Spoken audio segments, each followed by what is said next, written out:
Hello students. आज की इस वीडियो में हम कंजंक्शंस के बारे में पढ़ेंगे। कंजंक्शंस क्या होते हैं? कंजंक्शंस जैसे कि नाम से ही पता चल रहा है कि जंक्शन जंक्शन मीन्स जॉइंट। जो सेंटेंस में दो सेंटेंस को जोड़ता है या दो वर्ड को जोड़ते हैं या फ्रेजेस को जोड़ते हैं, ऐसे वर्ड्स को हम कंजंक्शन बोलते हैं। कंजंक्शंस आर वर्ड्स जो किसी वर्ड दो वर्ड्स को, दो फ्रेजेस को या दो सेंटेंस को आपस में जॉइन करते हैं, उनको हम कंजंक्शंस बोलते हैं। इनको हम कनेक्टर्स भी बोल सकते हैं क्योंकि वो दो चीज़ों को कनेक्ट कर रहे हैं, या हम उनको जॉइनिंग वर्ड्स भी बोल सकते हैं। कुछ कंजंक्शंस होती हैं जैसे एंड, बट और बिकॉज, ये सब कंजंक्शंस वर्ड होते हैं।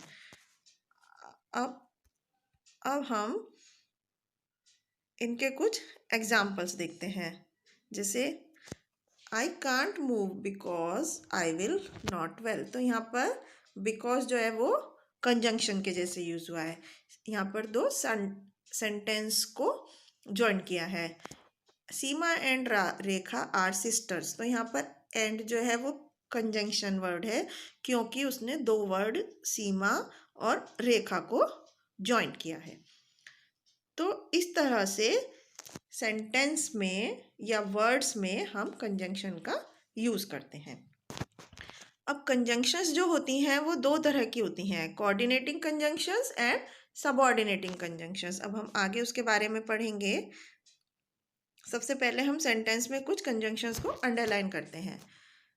फर्स्ट सेंटेंस हम पढ़ते हैं, ही कैन प्ले बैडमिंटन और टेनिस। तो यहाँ पर जो और वर्ड है ये एक कंजंक्शन के जैसे काम कर रहा है, या तो बैडमिंटन या तो टेनिस। यहाँ पर दो वर्ड्स को ज्वाइंट किया है इस कंजंक्शन ने, बैडमिंटन और टेनिस। नेक्स्ट एग्जाम्पल में, शी कैन नॉट सिंग और डांस। तो यहाँ पर उसने चूज ऑप्शन में से एक को करने के लिए बोला है, तो और जो है वो सिंग और डांस दो वर्ड के बीच में एक कंजंक्शन के जैसे यूज हुआ है। नेक्स्ट हम पढ़ेंगे, you can stay in this room but you cannot go to the art room। तो यहाँ पर बट जो कंजंक्शन है उसने दो सेंटेंस को आपस में जॉइंट करके एक सेंटेंस बनाया है। तो इस तरह से बट यहाँ पर एक कनेक्टर की तरह या कंजंक्शन की तरह या एक जॉइनिंग वर्ड के जैसे यूज हुआ है।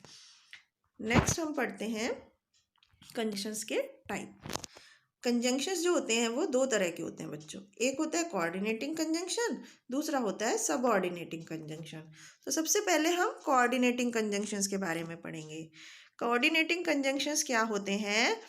जो दो इंडिपेंडेंट स्टेटमेंट, मतलब जो एक दूसरे पर निर्भर नहीं होते हैं और सेम ऑर्डर के होते हैं, मतलब एक ही तरह के होते हैं, कंट्रास्ट नहीं होता है दोनों में आपस में एक दूसरे में सेंटेंस में। तो जो वर्ड्स दो अलग अलग सेंटेंस को जोड़ करके, एक जैसे टाइप के सेंटेंस को जोड़ करके एक सेंटेंस बनाते हैं, उनको हम कोऑर्डिनेटिंग कंजंक्शंस बोलते हैं। इसमें दो जो अलग अलग सेंटेंस होते हैं वो एक दूसरे पर डिपेंड होते हैं। जैसे अब हम आगे देखते हैं,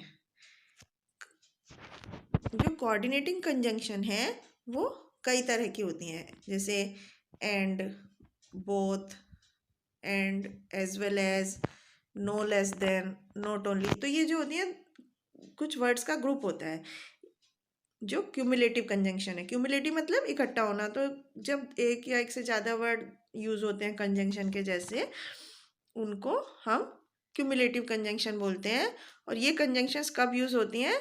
जब हमें कोई बात ऐड करनी होती है किसी सेंटेंस में। नेक्स्ट हमारी होती है अल्टरनेटिव कंजंक्शन। जैसे कि नाम से ही पता चल रहा है, अल्टरनेटिव मतलब क्या होता है कि एक स्टेटमेंट और दूसरे स्टेटमेंट के बीच में हमने कुछ चॉइस रखी है कि एक नहीं तो दूसरा।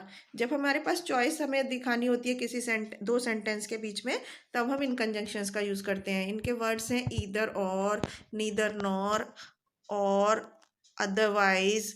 ये जो वर्ड्स हैं ये अल्टरनेटिव कंजंक्शंस के एग्जाम्पल हैं, जब हमें चॉइस दिखानी होती है दो सेंटेंस के बारे में के बीच में।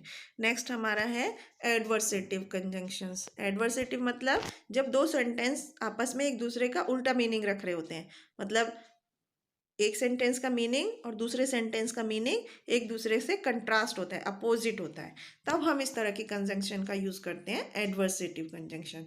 जैसे but, still, yet, never, nevertheless, whereas. तो ये जो कंजंक्शन है ये एडवर्सेटिव कंजंक्शन की कैटेगरी में आती है, जब दोनों सेंटेंस में विरोधाभास होता है, एक दूसरे का अलग से अलग मीनिंग होता है। नेक्स्ट हम पढ़ते हैं इलेटिव कंजंक्शंस के बारे में। इलेटिव कंजंक्शन क्या है? जो हमें प्रूव करने के लिए यूज़ की जाती हैं, जैसे कि ऐसा हुआ तो इसलिए मैंने ऐसा किया, तो इसमें जो देयरफॉर और सो वाली कंजंक्शन आती हैं। तो इस तरह से हमने देखा कि कोऑर्डिनेटिंग कंजंक्शंस जो होती हैं वो कौन कौन से वर्ड्स होते हैं, किस किस तरह से यूज़ की जाती है। नेक्स्ट हम पढ़ते हैं सबऑर्डिनेटिंग कंजंक्शन के बारे में।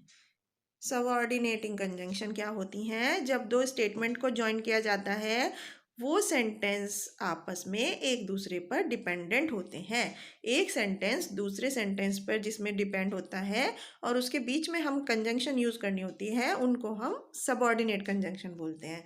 जैसे कि ये कंजंक्शंस किस लिए यूज़ होती है? जैसे कोई रीज़न बताना है, कोई उसका असर, रिजल्ट बताना है कि एक सेंटेंस का दूसरे सेंटेंस में रिजल्ट बताया गया है, या पर्पस बताया गया है कि किस लिए दूसरे सेंटेंस में उसका, कि पहला सेंटेंस किस लिए हुआ, उसका पर्पस दूसरे सेंटेंस में बताया गया है, तब हम सबऑर्डिनेट कंजंक्शंस यूज़ करते हैं। नेक्स्ट हम पढ़ते हैं इसके keep in mind points. Keep in mind points मतलब जो इसके इंपॉर्टेंट पॉइंट्स हैं, कि एक वर्ड जो होता है वो कंजंक्शन के जैसे भी यूज़ कर सकते हैं हम उसको, और प्रीपोजिशन के जैसे भी यूज़ कर सकते हैं। कुछ वर्ड ऐसे होते हैं, जैसे कि फर्स्ट सेंटेंस में हम देखेंगे I have not met him since last week. तो यहाँ पर जो सिंस का यूज़ हुआ है वो लास्ट वीक से पहले यूज़ हुआ है, मतलब वो प्रीपोजिशन के जैसे यूज़ हुआ है। दूसरे वाला एक पूरा सेंटेंस नहीं है, इसमें एक पहले वाला सेंटेंस है और दूसरे वाला कुछ वर्ड है, तो इसको हम प्रीपोजिशन के जैसे यूज़ करते हैं सिंस को। नेक्स्ट एग्जाम्पल में हम देखते हैं he is limping since he hurt his ankle. तो यहाँ पर दोनों जो सेंटेंस है वो अपने आप में कंप्लीट सेंटेंस हैं। First sentence he is limping, second sentence he hurt his ankle, और यहाँ पर बीच में हमने सिंस यूज़ करके इन दोनों सेंटेंस को ज्वाइन किया है। तो ये जो हो गया कंजंक्शन के जैसे यूज़ हुआ। वेट अंटिल थर्सडे, तो यहाँ पर ये प्रीपोजिशन के जैसे यूज़ है। तो हमें यहाँ पर ये समझने की बात है कि कोई भी जो कंजंक्शन होती है वो प्रीपोजिशन के जैसे भी यूज़ हो सकती है सेंटेंस में, और कंजंक्शन के जैसे भी यूज़ हो सकती है। अब हम कुछ एग्जाम्पल्स देखते हैं, हमें कुछ fill in the blanks fill करने हैं कंजंक्शन से। जैसे first example, you will fall sick if you drink dirty water. तो यहाँ पर जो इफ़ है वो first fill in the blanks में आ जाएगा। He is rich but he is very dishonest, तो ये बट जो है वो दूसरे एग्जाम्पल में आ जाएगा।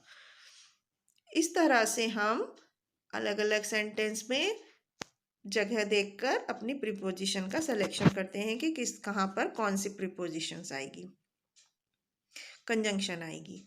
नेक्स्ट हम पढ़ते हैं, हमें कंजंक्शन यूज़ करके इन सेंटेंस को एक सेंटेंस बनाना है। जैसे Nisha is tall, Nisha is slim. ये दो अलग अलग सेंटेंस हैं और ये एक दूसरे पर डिपेंडेंट भी नहीं है। हमें इसमें एंड वर्ड कंजंक्शन के जैसे यूज़ करके सेंटेंस बनाना है। तो हम कैसे लिखेंगे? Nisha is tall and slim. तो यहाँ पर हम जो कंजंक्शन लगाएंगे वो टॉल और स्लिम के बीच में लगाएंगे, क्योंकि दोनों एक जैसे एडजेक्टिव हैं, एक जैसे वर्ड्स हैं, उनके बीच में हम एंड लगाएंगे। हमें पूरा सेंटेंस दोबारा लिखने की ज़रूरत नहीं होती है। तो हम क्या लिखेंगे? Nisha is tall and slim. Next example में, I toured the city I went to Mumbai. तो अब हम इसमें क्या लिखेंगे? I toured the city when I went to Mumbai. तो इसमें एक सेंटेंस दूसरे सेंटेंस पे डिपेंड है, इसको हम सबऑर्डिनेट क्लॉज बोलते हैं।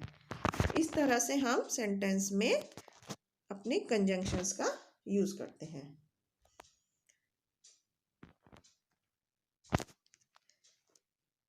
हम कुछ और एग्जाम्पल्स भी देख सकते हैं, जैसे इसमें हमें कंजंक्शन यूज़ करनी है। She is friendly, she is popular. तो हम इसको क्या लिखेंगे? She is friendly and popular. तो एंड जो है हम यहाँ पे कंजंक्शन के जैसे यूज़ कर सकते हैं। नेक्स्ट हमारा सेंटेंस है he did not complete his homework, he did not comes to school. तो अब हम यहाँ पे क्या लिख सकते हैं? He did not complete his homework so he did not come to school. उसने अपना होमवर्क पूरा नहीं किया था, इसलिए वो स्कूल नहीं आया। नेक्स्ट हम पढ़ सकते हैं she was not a close friend, she help me when I needed it. तो हम इसमें क्या लिखेंगे? She was not a close friend but she help me when I needed it. वो मेरा क्लोज फ्रेंड नहीं था, लेकिन जब मुझे ज़रूरत थी तो उसने मेरी हेल्प करी। तो इस तरह से हम अलग अलग कंजंक्शंस को यूज़ कर कर अपना सेंटेंस को ज्वाइन कर सकते हैं। तो बच्चों ये था कंजंक्शंस के बारे में। आई होप आपको समझ में आया होगा।